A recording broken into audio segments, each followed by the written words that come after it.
Hello दोस्तों, स्वागत है तमारू अपनी चैनल में। दोस्तों આપણે યામ ભૂમિતિ ગણિતની અંદર સ્વાધ્યાય 7 પ્રકરણ 7 આપણે જોઈએ છીએ, જેની અંદર સ્વાધ્યાય 7.1 આપણે ક્લિયર કર્યું છે। સ્વાધ્યાય 7.2 એ આપણે આગળના સેશનની અંદર એના એક્ઝામ્પલ જોયા। હજુ આપણે આગળ સ્વાધ્યાય 7.2 ના આગળના બીજા એક્ઝામ્પલ જોવાના બાકી છે। એટલે હવે આપણે સ્વાધ્યાય 7.2 ના હવે પછીના એક્ઝામ્પલ જોઈશું। તો મિત્રો આગળના આપણે સ્વાધ્યાય 7.2 અને સ્વાધ્યાય 7.1 જો તમે ન જોયા હોય તો પહેલા ખાસ તમે જોઈ લેજો, અને જો તમને આપણો વિડિયો ના મળ્યો હોય તો આપણી આ ચેનલને સબસ્ક્રાઇબ કરજો, જેથી તમને આગળના વિડિયો બધા જ મળશે। આપણે જેટલા ચેપ્ટર ચાલ્યા છે એ તમામ પ્રકરણ તમને સબસ્ક્રાઇબ કરવાથી મળી જશે, અને બેલ આઇકન પ્રેસ કરશો જેનાથી તમને આવનાર બીજા લેસન્સ પણ તમને સમયસર મળી રહે। તો મિત્રો આપણી ચેનલને સબસ્ક્રાઇબ કરો, તમારા મિત્રોમાં શેર કરો। તો આપણે જે ગણિત વિષય ભણવા જઈ રહ્યા છીએ ધોરણ 10 ની અંદર એસએસસી બોર્ડ, જેને આપણે બોર્ડની એક્ઝામ કહીએ છીએ, તો ગણિતને બિલકુલ સરળ બનાવવા માટે આપણે પ્રયત્ન કર્યો છે। તો એક એક એક્ઝામ્પલ આપણે શાંતિથી સમજીને હું અહીંયા તમને સમજાવવાનો અને ગણાવવાનો પ્રયત્ન કરું છું। તો બરાબર તમે ધ્યાનથી સમજશો તો આખું ગણિત જે છે તમને નોર્મલ એકદમ ઈઝી લાગશે। તો હવે આપણે સ્વાધ્યાય 7.2 ના આગળના એક્ઝામ્પલ તરફ જઈએ। તો આપણે મિત્રો જોયું તો એક્ઝામ્પલ 5 સુધી જોયા હતા। હવે છઠ્ઠો એક્ઝામ્પલ શું છે એ આપણે જોઈએ। અમુક એક્ઝામ્પલ હું ગણવાનો છું, અમુક માત્ર સમજાવી દેવાનો છું કે જે તમારે આગળ પણ આપણે આવી ગયા છે, પણ થોડી પદ્ધતિ જુદી છે। એટલે કહેવાનો મતલબ કે રકમ ટ્વિસ્ટ કરીને મૂકેલી હોય તો પણ આપણું સૂત્ર તો એ જ છે। આપણે વાત કરી હતી સ્વાધ્યાય 7.2 અંતઃ વિભાજનના એક્ઝામ્પલ આવે અને મધ્ય બિંદુના આવે, તો એમાંથી કંઈ વધુ આવતા નથી। આપણે આખા ચેપ્ટરની અંદર મહત્વના 3 સૂત્ર છે। યામ બિંદુઓ વચ્ચેનું અંતર શોધવાનું, અંતઃ વિભાજનના યામ શોધવાનું સૂત્ર, અને ત્રીજા નંબરનું મધ્ય બિંદુના યામ શોધવાનું સૂત્ર। તો ચેપ્ટરની અંદર જ્યારે આપણે એક્ઝામ્પલ કોઈ પણ ચેપ્ટર ગણતા હોઈએ તો એની અંદર કયા સૂત્ર અને કઈ મેથડ આવેલી છે જો એ આપણે જાણી લઈએ તો કોઈ પણ એક્ઝામ્પલ આપણે ઈઝીલી ગણી શકીએ। તો અહીંયા તમને આપ્યું છે, જો 1 2 4y અને x6 અને 3 5 ચાર બિંદુઓ આપેલા છે। જ્યારે અત્યારે આપણે જ્યારે સ્વાધ્યાય કરતા હોઈએ ત્યારે તમે તમારી બુક જે છે એ તમારી પાસે રાખજો, જેનાથી અહીંયા હું રકમ બોલું છું તો ત્યાં તમે જોઈ શકો। તો એ સમાંતર બાજુ ચતુષ્કોણના ક્રમિક શિરોબિંદુ આપેલા છે। અહીંયા કયો ચતુષ્કોણ આપેલો છે? સમાંતર બાજુ ચતુષ્કોણના શિરોબિંદુ આપેલા છે। તો અંદર જે યામ આપેલા છે x અને y શોધો એવું કહે છે। તો આપણે સમાંતર બાજુ ચતુષ્કોણ દોરીએ। તો આ થયો આપણો સમાંતર બાજુ ચતુષ્કોણ, જેની અંદર તમને 4 શિરોબિંદુ આપેલા છે। આપણે લખીએ a b c અને d। હવે ચારે શિરોબિંદુના આપણે યામ લખીએ। તો a ના છે 1 2, b ના છે 4y। તો અહીંયા 1 2 લખીએ, અહીંયા 4y, ત્યારબાદ x6 અને 3 5। અહીંયા તમને x6 આપેલા છે, અહીંયા તમને 3 અને 5 આપેલા છે। એકવાર ફરીથી રકમ જોઈ લઈએ એટલે આપણે ભૂલ ના પડે। 1 2 4y, x6 અને 3 5। તો તમને શું કીધું છે? આ શિરોબિંદુ સમાંતર બાજુ ચતુષ્કોણના છે, તો x અને y શોધો। તો મિત્રો અહીંયા બે મેથડથી તમે કરી શકો છો, બરાબર ધ્યાન રાખજો। એક તો સમાંતર બાજુ ચતુષ્કોણ છે જેના આપણે ગુણધર્મ આપણને આવડવા જોઈએ, સામસામેની બાજુઓ સરખી છે। તો જ્યારે AD નું આપણે અંતર શોધીએ તો BC ના અંતર જેટલું થાય। તો AD નું અંતર જે મળશે એ BC ના અંતરમાં મૂકીને અંતર સૂત્રનો ઉપયોગ કરીને આપણે x અને y શોધી શકીએ। બીજી મેથડ જે સહેલી છે એ આપણે જોવા જઈ રહ્યા છીએ। તો આના વિકર્ણની આપણે વાત કરીએ કે AC વિકર્ણ છે અને બીડી વિકર્ણ છે. વિકર્ણ કયા છે? એસી અને બીડી.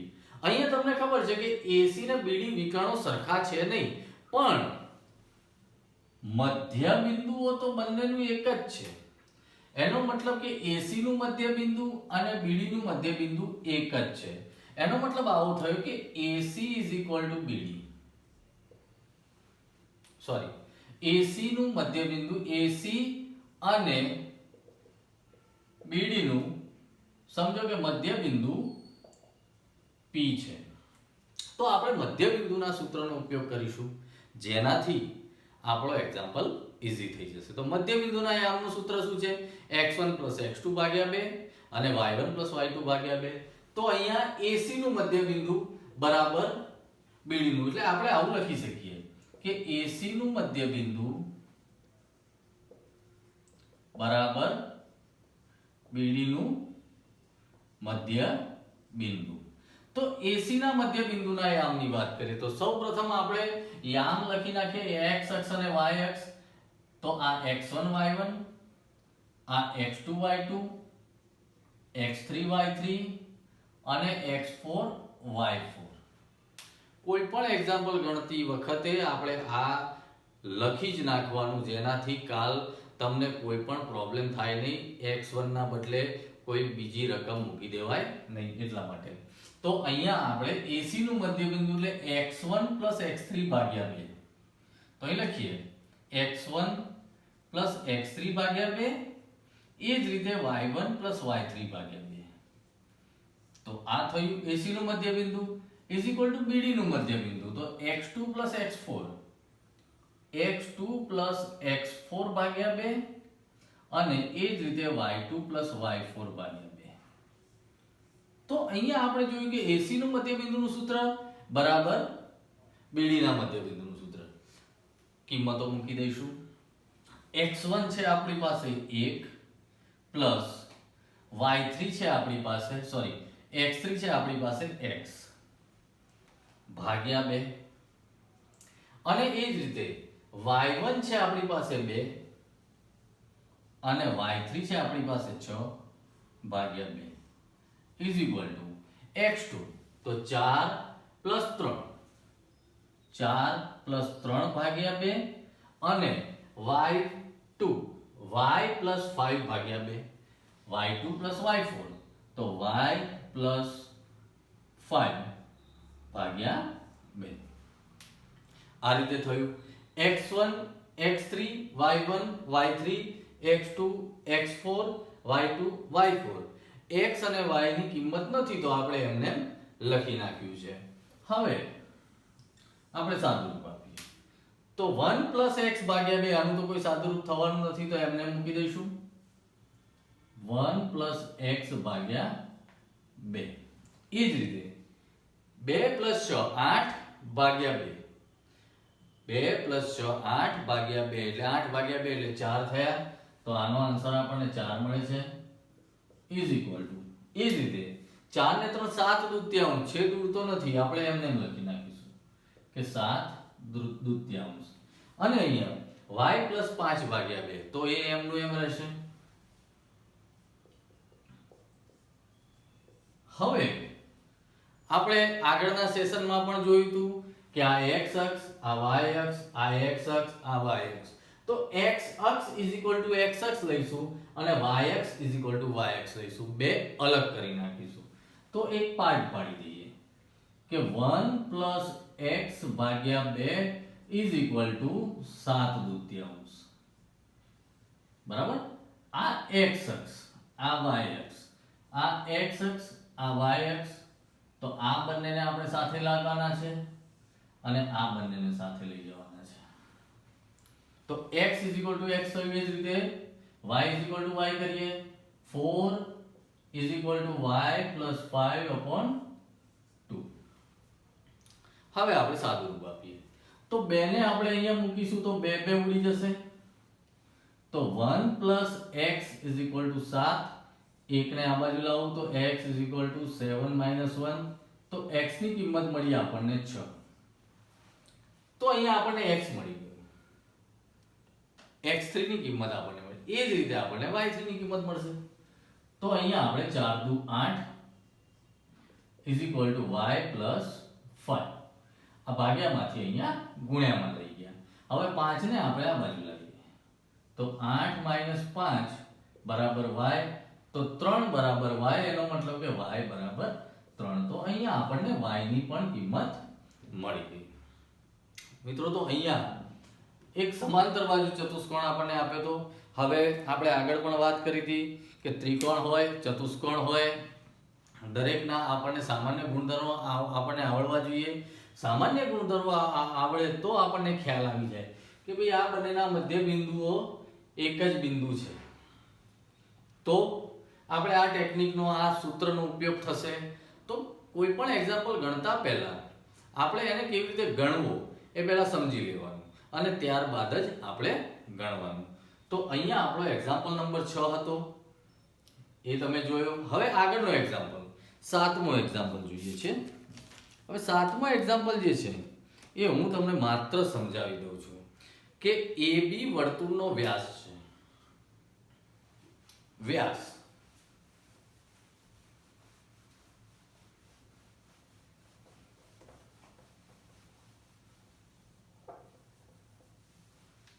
તો એક્ઝામ્પલ 7 તમને કીધું છે AB વર્તુળનો વ્યાસ છે.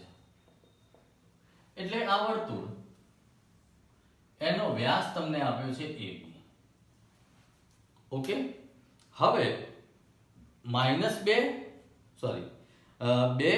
3 એમાં તમને વર્તુળનું કેન્દ્ર જે છે એ 2 - 3.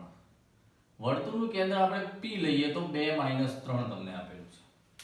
અને B બિંદુ જે છે 1 અને 4 આપેલા છે.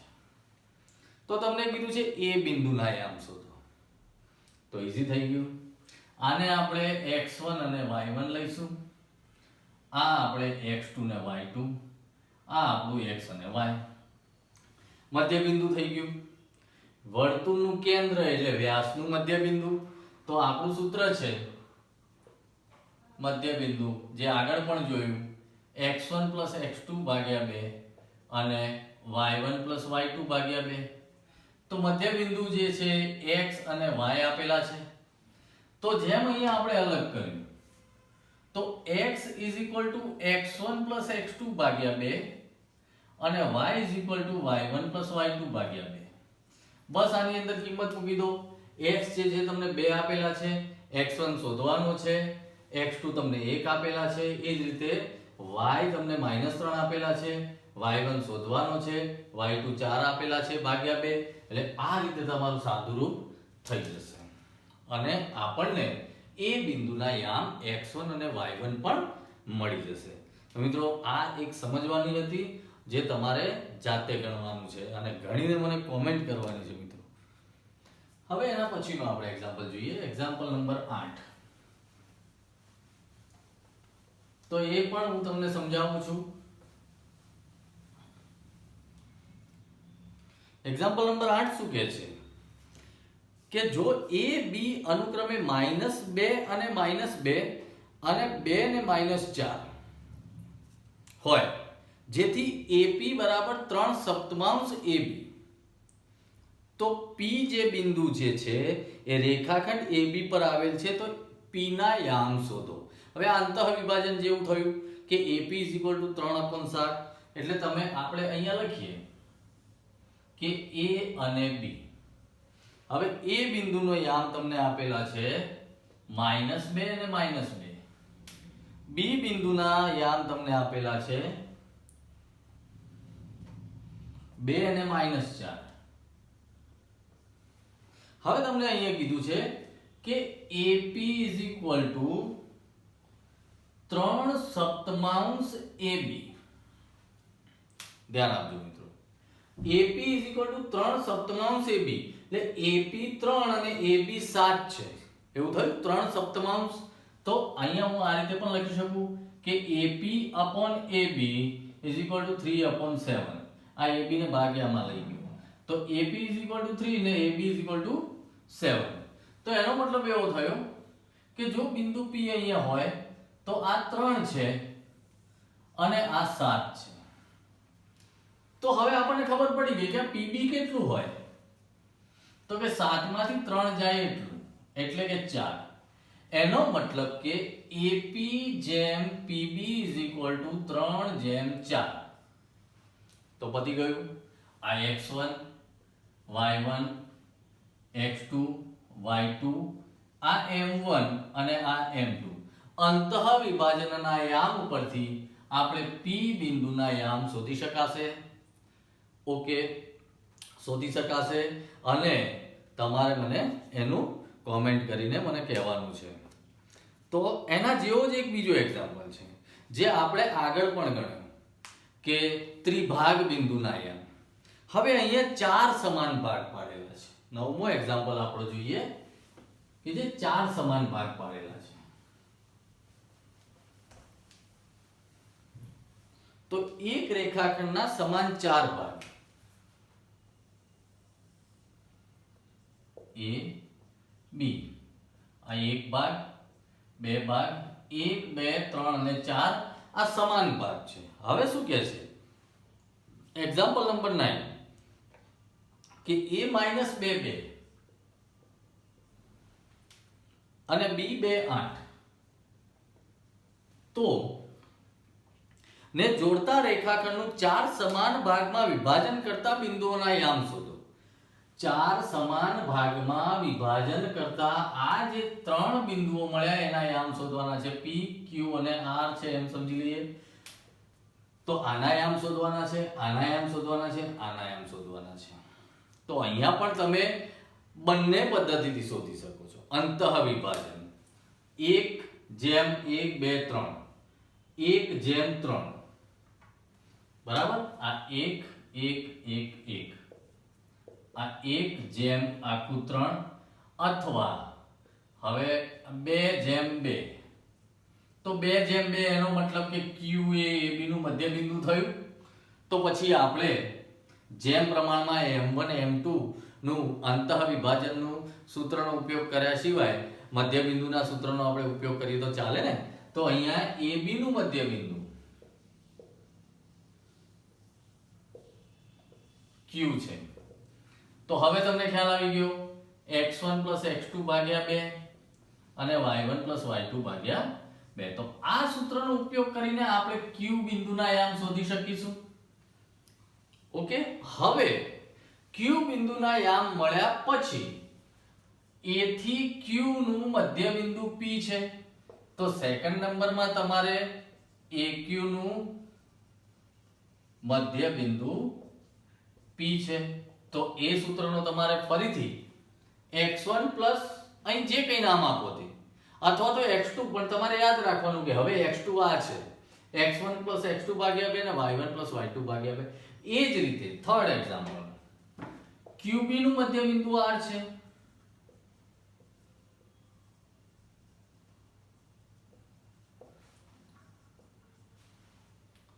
તો આ જ રીતે ફરીથી x1 + x2 ભાગ્યા 2 અને y1 + y2 ભાગ્યા 2 એટલે R બિંદુ. આ રીતે 3 બિંદુ મળી જશે. ખ્યાલ આવે મિત્રો. રેખાખંડ AB નું મધ્ય બિંદુ Q, તો Q બિંદુના યામ મળશે. એ જ રીતે Q બિંદુના યામ શોધ્યા પછી AQ નું મધ્ય બિંદુ P, તો P બિંદુના યામ મળશે. અહીંયા Q બિંદુના યામ આપણને મળેલા છે એટલે QB નું મધ્ય બિંદુ R. તો આ રીતે આપણને R બિંદુ પણ મળશે. તો આ એક્ઝામ્પલ પણ તમારે જાતે ગણવાનું છે. મિત્રો હવે આપણે જે એક્ઝામ્પલ જોવા જઈ રહ્યા છીએ એ તમારે ધ્યાનમાં રાખવાનું. એક્ઝામ્પલ નંબર 10 સ્વાધ્યાય 7.2 નો લાસ્ટ એક્ઝામ્પલ. અહીંયા તમારે ક્ષેત્રફળ શોધવાનું છે અને એ પણ સમબાજુ ચતુષ્કોણ.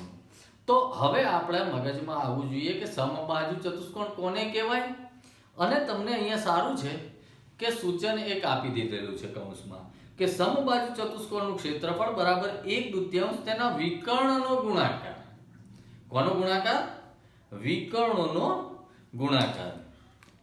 તો સમબાજુ ચતુષ્કોણના ક્ષેત્રફળ માટે વિકર્ણનો ગુણાકાર આપણે કરવો પડશે.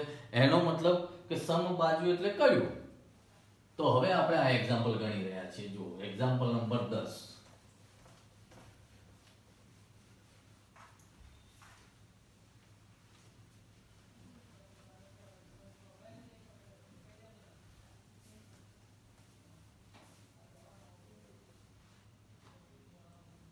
તમને સમબાજુ ચતુષ્કોણ આપેલો છે, એટલે કે જેની ચારે બાજુ સરખી પણ વિકર્ણના માપ સરખા હોય નહીં. આ A, B, C અને D. હવે ચારે ચતુષ્કોણના ચારે શિરોબિંદુઓના માપ આપણને આપેલા છે 3 0 4 5. તો અહીં લખી નાખીએ 3 0 4 5. એ રીતે -1 4 અને -2 -1. હવે આપણે વાસ્તવમાં ક્ષેત્રફળ શોધવાનું છે. સમબાજુ ચતુષ્કોણનું ક્ષેત્રફળ શોધવાનું છે અને એનું સૂત્ર તમને આપેલું છે 1/2 વિકર્ણોનો ગુણાકાર. હવે વિકર્ણ એટલે શું? તો તમને ખબર છે AC એક વિકર્ણ અને BD બીજો વિકર્ણ. તો આ બંનેનું જે માપ છે એનો ગુણાકાર ગુણ્યા 1/2. એટલે કે આ સૂત્ર ઉપરથી આપણે આ આકૃતિ ઉપરથી આપણે આવું લખી શકીએ 1/2 ગુણ્યા AC ગુણ્યા BD. ઓકે, અહીંયા મિત્રો તમને આપેલું છે, પણ કદાચ ન પણ આપ્યું હોય તો આપણે સમબાજુ ચતુષ્કોણના ક્ષેત્રફળનું સૂત્ર યાદ રાખવું પડશે, જે તમે યાદ રાખજો તો જ ખ્યાલ આવશે. નહીતર કઈ રીતે ક્ષેત્રફળ શોધવાનું આપણને ખ્યાલ ન હોય અને આપણને એક્ઝામ્પલ આવડતો હોય છતાં પણ આપણે ગણી ના શકીએ. સૂત્ર બરાબર તૈયાર કરજો. બરાબર? ચલો, તો એનો મતલબ એવો થયો કે અહીંયા આપણે AC શોધવાનું છે ને BD શોધવાનું છે. તો AC નું માપ અને BD નું માપ તો અહીંયા શું આવશે? અંતર સૂત્રનો ઉપયોગ થશે. તો આપણે પહેલા AC² અહીંયા લખી નાખીએ x1 y1 x2 y2 x3 y3 અને x4 y4. તો AC² x1 x3² plus y1 y3². અંતર સૂત્રનો ઉપયોગ કરવો પડશે, કારણ કે A થી C સુધીનું અંતર શોધવાનું છે. અહીંયા કોઈ અંતઃ વિભાજન નથી કે કોઈ મધ્ય બિંદુ પણ નથી. ચલો, તો x1 3 છે, -1 x3 છે એનો સ્ક્વેર પ્લસ y1 0 છે -4 y3 આપેલું છે. ચલો, તો 3 + 1 પ્લસ અને એ -4 નો સ્ક્વેર, એટલે કે 4 નો સ્ક્વેર ફરીથી 4 નો સ્ક્વેર. તો અહીંયા થાય 16 + 16 એટલે કે 32. તો 32 થયા. AC² = 32. આ AC² = 32. તો AC અહીંયા થશે 16 ગુણ્યા 2. તો 16 AC વર્ગમૂળમાં 32. તો એનો મતલબ કે વર્ગમૂળમાં 16 ગુણ્યા 2. તો 16 નું વર્ગમૂળ 4 નીકળે છે ને 2 નું નથી નીકળતું. તો AC ની કિંમત આપણને મળી છે 4√2. હવે એ જ રીતે આપણે BD નું માપ શોધીશું. તો ફરીથી આપણે સૂત્રનો ઉપયોગ કરીએ. BD² = x2 - x4 x4² plus y2 - y4². ચલો, x2 4 - -2 4 - -2² પ્લસ y2 5 - -1 5 - -1 નો સ્ક્વેર. ચલો, તો 4 - +2 નો સ્ક્વેર અને 5 - +1 નો સ્ક્વેર. તો અહીંયા 6 નો વર્ગ થયો, અહીંયા પણ 6 નો વર્ગ થયો. તો 36 6 નો વર્ગ 36 ગુણ્યા 36 એટલે 36 દુ 36 + 36 સોરી, એટલે કે 36 અને 36 72. તો BD² = આપણને 72 મળ્યા. તો BD = વર્ગમૂળમાં 72.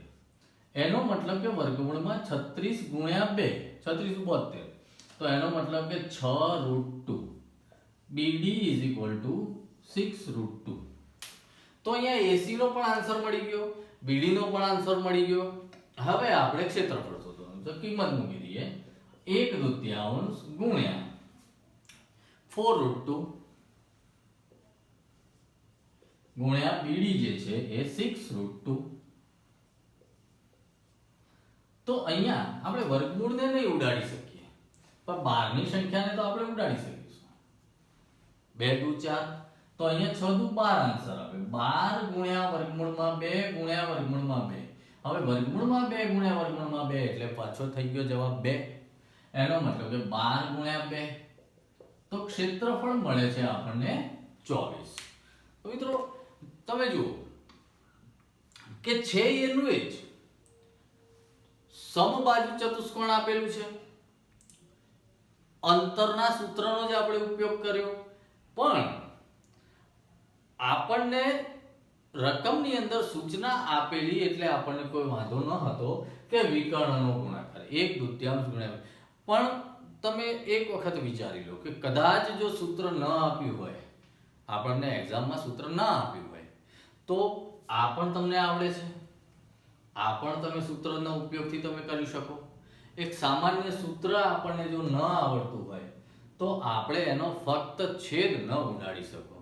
તો આપણો આખો સંભાવના છે 3 માર્ક્સનું એક્ઝામ્પલ, આખો આપણે એક્ઝામ્પલ ગણી શકીએ નહીં, કારણ કે ક્ષેત્રફળ કેવી રીતે શોધવું એ આપણને ખબર ના હોય, તો આપણો એક્ઝામ્પલ ન થઈ શકે. તો મિત્રો સૌ પ્રથમ તો કોઈ પણ ચેપ્ટર ગણતા પહેલા આપણે એના સૂત્ર બરાબર તૈયાર કરી નાખવાના, અને સૂત્ર તૈયાર કર્યા પછી જ આપણે એના એક્ઝામ્પલ ગણવાના. તો મિત્રો અહીંયા આપણું 7.2 ચેપ્ટર અહીંયા આપણે ક્લિયર કરીએ છીએ. હવે નેક્સ્ટ સેશનની અંદર આગળના ચેપ્ટર તરફ જઈશું. ત્યાં સુધી રજા લઈએ છીએ. Good bye.